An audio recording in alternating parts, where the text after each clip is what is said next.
સુરતના ઉધના વિસ્તારમાં morning walk માટે નીકળતી મહિલાઓની છેડતી કરી બાઇક પર ફરાર થનારા યુવકને પોલીસે શોધી કાઢ્યો છે.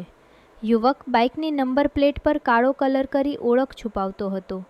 સીસીટીવીના આધારે તપાસ બાદ પીઆઈ એસ.એન. દેસાઈએ ખાસ ટીમ બનાવી અને સાદા વેશમાં વોચ ગોઠવી હતી.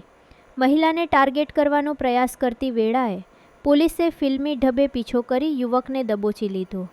ધરપકડ થયેલા યુવકનું નામ વિકાસકુમાર નિષાદ છે, જે મૂળ ઉત્તર પ્રદેશનો રહેવાસી અને હાલ સુરતમાં મજૂરી કામ કરતો હતો.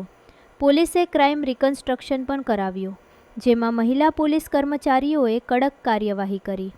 પોલીસે જણાવ્યું કે મહિલાઓની સુરક્ષા તેમની પ્રાથમિકતા છે અને આવા ગુનાઓ સામે કડક કાર્યવાહી ચાલુ રહેશે.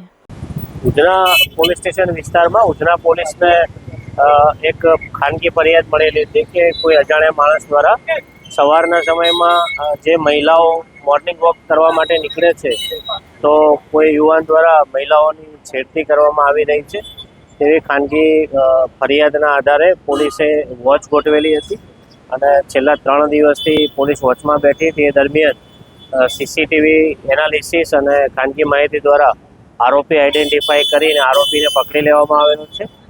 આરોપી સવારના સમયે જે લોકો મોર્નિંગ વોક કરવા નીકળે છે એમાં ખાસ કરીને મહિલાઓની છેડતી કરવાની નેમો ધરાવે છે અને એના વિરુદ્ધમાં ગુનો દાખલ કરીને કાયદેસરની કાર્યવાહી કરવામાં આવી છે.